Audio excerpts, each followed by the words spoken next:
آج کی تلاوت کردہ ان دونوں حوالہ جات میں ہم دو کرداروں کو دیکھتے ہیں۔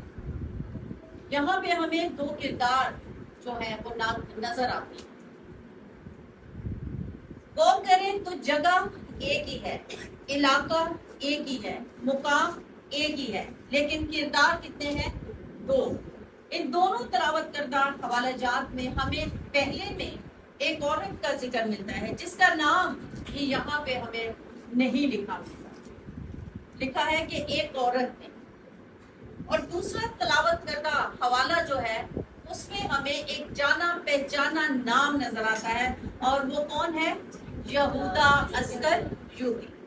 دو کردار ہیں، اور یہاں پہ جس علاقے کا ذکر ہے وہ بڑا اہم ہے، بیتنیہ۔ اس کا نام بیتنیہ ہے، اور کلام مقدس کے میں بیتنیہ کا ذکر جو ہے وہ دو بیتنیہ کا ذکر آیا ہے۔ ایک بیتنیہ ہے جو شہر ہے، اور ایک بیتنیہ ہے جو ایک قصبہ ہے۔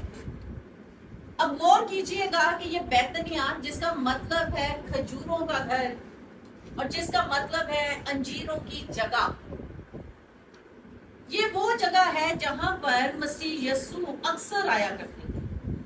اور اس جگہ کو روایت کے مطابق یہ بھی کہا جاتا ہے کہ بیتنیہ وہ علاقہ تھا جو مسیح یسوع کا پسندیدہ علاقہ تھا، اور بالفاظ دیگر بیتنیہ کو مسیح یسوع کا گھر بھی کہا جاتا ہے، کہ یہودیہ کا جو صوبہ تھا اس میں بیتنیہ جو ہے وہ مسیح یسوع کا پسندیدہ علاقہ تھا۔ اس کی ایک وجہ کیا تھی کہ مسیح یسوع کے جو دوست تھے، لازر، مریم اور مارتھا، وہ بھی اسی بیتنیہ میں رہتے تھے۔ یہ بیتنیہ یروشلم سے کوئی 2 میل کے فاصلہ پر تھے، اور اس جگہ کا جو موجودہ نام ہے، ابھی بھی یہ علاقہ موجود ہے، لیکن اس کو لازریہ کا نام دیا گیا ہے، اور لازریہ کا نام لازر کی وجہ سے دیا گیا ہے، اور کہا جاتا ہے کہ لازر کی وہ قبر آج تک اس علاقے میں موجود ہے۔ اس علاقے کی ایک اور بڑی اہمیت ہے کہ یہ وہ علاقہ ہے جہاں سے مسیح یسوع زندہ آسمان پر اٹھائے گئے۔ اور بھی زیادہ اس علاقے کی اہمیت یہ ہے کہ یہ یروشلم کے بالکل قریب تھا، یعنی 2 میل کے فاصلے پر تھا، اور یروشلم وہ علاقہ تھا جو مسیح یسوع کے دشمنوں کا ہیڈ کوارٹر تھا۔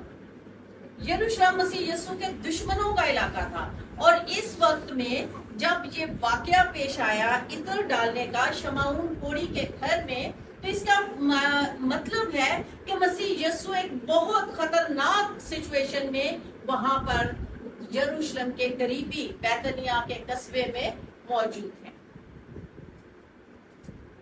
شمعون کوڑی کے گھر میں ضیافت ہے، اور وہاں پر ضیافت میں ہم دیکھتے ہیں کہ ایک عورت آتی ہے جس میں متی اور مرکز جو ہیں وہ اسے آئے عورت کہہ کر پکارتے ہیں۔ لیکن جب یہی حوالہ ہم یوحنا کی انجیل میں پڑھتے ہیں تو وہاں اس کا نام مریم بتایا گیا۔ روایت کے مطابق یہ بھی کہا جاتا ہے کہ متی اور مرکز نے آئے عورت، شاید جیلسی میں لکھا تھا کہ وہ ایک عورت کا اتنا بڑا واقعہ، اتنا بڑا کارنامہ جو تھا اس کو کلام مقدس میں اس کے نام کے ساتھ منسوب کر کے لکھنا نہیں چاہتے تھے، تو ہو سکتا ہے کہ یہ حسد کی وجہ سے بھی ہوا ہو، لیکن یوحنا رسول جو ہے وہ اپنی انجیل میں اس کا نام مریم لکھتے ہیں، اور یہ وہی مریم ہے جو لازر کی بہن ہے۔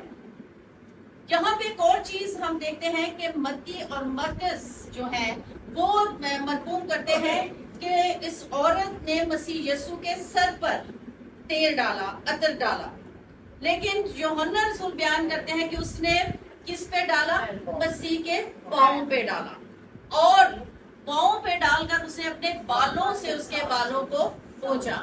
یہ بھی ہمیں فرق نظر آتا ہے کہ دو کہتے ہیں کہ اسے سر پہ ڈالا، اور یوحنا کہتے ہیں کہ پاؤں پہ ڈالا اور اس کو اپنے بالوں سے پوچھا۔ یہاں مریم کا اس حالات میں جب مسیح یسوع جو ہیں ایک مشکل وقت میں سے گزر رہے ہیں، اور مشکل وقت کیا ہے؟ مشکل وقت یہ ہے کہ اس وقت ان کے جو دوست ہیں وہ بھی ان کے ساتھ دغا کر رہے ہیں، यरूशलेम के लोग भी दगा कर रहे हैं, चालबाजियां हो रही हैं, मसीह को पकड़वाने की चालबाजी की जा रही है, उनके खिलाफ जो है वो मौके ढूंढे जा रहे हैं। मसीह यीशु एक दुख में है, वो जानते हैं कि मेरा वक्त करीब है, और ऐसे में एक ऐसा खुशगवार वाकया पेश आना कि जिसमें एक औरत आए और कीमती इत्र लाकर मसीह के कदमों पे डाल दे और अपने बालों से उसको पोंछ ले, यह वाकया एक बहुत खुशगवार वाकया है। इस की जो कीमत है इस इत्र की, वो 300 दिनार जो है वो कलाम मुकद्दस में बताई जाती है, और 300 दिनार का मतलब है एक पूरे साल की मजदूरी के बराबर, एक पूरे साल की मेहनत, एक पूरे साल की इनकम जो है उसने लाकर वो इत्र तोड़ा और मसीह यीशु के जो कदम है उन पर वो जटामासी का इत्र जो है वो क्या कर दिया, डाल दिया, और ना सिर्फ डाल दिया बल्कि अपना सर झुकाकर अपने बालों से उसके बाल भी पहुंचे। बहुत एक खास किरदार हमें जो है वो मरियम का नजर आता है कि मरियम क्या करती है। यहाँ पे इत्र का डालना इस चीज को जाहिर करता है, किसी के सर या पांव पर इत्र डालने का मतलब है उसे मसह करना, इस चीज का इकरार करना कि यह खुदा का ममसू है, यह खुदा का बरगजीदा बंदा है। और यहाँ पे हमें इस खुशगवार वाकया में एक और बड़ी चीज नजर आती है। पहली कि ये मरियम जो है, मरियम इकरार करती है कि ये खुदा का ममसू है। दूसरे जो बात है, गैर इरादी तौर पर वो मसीह के दफन की तैयारी कर देती है, जैसा कलाम मुकद्दस में मसीह यीशु ने फरमाया कि इसने क्या कर दिया, मेरे दफन की तैयारी की है। जहां कहीं भी कलाम मुकद्दस में चर्चा होगा इस खुशखबरी का, वहां पर इसका जिक्र भी किया जाएगा, जो कुछ इसने मेरे लिए किया है। यहाँ पर उसके इत्र डालने से और उसके पांव पोंछने से उसकी अकीदत, उसकी मोहब्बत जाहिर होती है कि वो किस कदर मोहब्बत मसीह यीशु से रखती है, कि वो अपनी सबसे कीमती चीज लाकर मसीह के कदमों में डाल देती है, और ये जाहिर कर देती है, ये बता देती है कि मेरे नजदीक जो है मसीह की मोहब्बत से बढ़कर और कोई चीज कीमती नहीं है। वो हर चीज को जो है वो उसके कदमों पर निछावर कर कर शो कर देती है, बता देती है कि मुझे सिर्फ मसीह की मोहब्बत जो है वो अजीम है, उससे बढ़कर और मुझे कुछ नहीं चाहिए। वो अमलन अपने इस काम से ये जाहिर कर रही थी कि दुनिया की कोई चीज इस हस्ती से बढ़कर नहीं है। उसके शागिर्दों ने, खसूसन जो था यहूदा अस्करियोती, उसने क्या कहा, उसने कहा कि तूने इस इत्र को क्या कर दिया, जाया कर दिया, ये बहुत से पैसों में बिक कर गरीब गुरबा के काम आता। क्या समझते हैं आप? क्या यहूदा अस्करियोती को गरीबों की बड़ी फिक्र हो रही थी?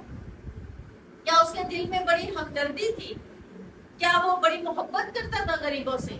वो चाहता था कि वाकई ये इत्र बेचकर वो जो है किसी गरीब की मदद कर देता।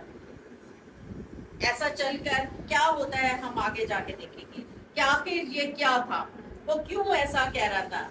और यूहन्ना 12 बाब की 4 और 5वीं आयत में हम देखते हैं, मगर उसके शागिर्दों में से एक शख्स यहूदा अस्करियोती जो उसे पकड़वाने को था, कहने लगा ये इत्र 300 दिनार में बेचकर गरीबों को क्यों ना दिया जाता। कहने वाले मुख्तलिफ किस्म की राय देते हैं, वो मुख्तलिफ जो है इसके बारे में बयान देते हैं, मगर हम देखते हैं कि यहाँ एक ही चीज अहम है और वो है मरियम की अकीदत। यहाँ एक औरत जो है रूहानी इम्तियाज के बायस उस लम्हे से फायदा उठा लेती है, जिस लम्हे से उसके शागिर्द जो थे वो वाकिफ ना हो सके। यहाँ वो औरत जो कुछ घड़ियां मसीह यीशु के साथ गुजारती है, वो औरत जो है उस लम्हे का फायदा उठा ले जाती है। और यहाँ पे हम जब मरकस की अंजील उसका 16वां बाब उसकी पहली 6 आयत में देखते हैं तो हमें पता चलता है कि मसीह यीशु जो है वो क्या कहते हैं, खुदावंद ने अपनी मौत की जो पेशेंगोई की थी वो बिल्कुल सच्ची है। और क्या हुआ कि जब वो खुशबू, वो इत्र जब उसे उसके पाँव पे डाला تو اس نے اس کی تدفین کی تیاری کر انجان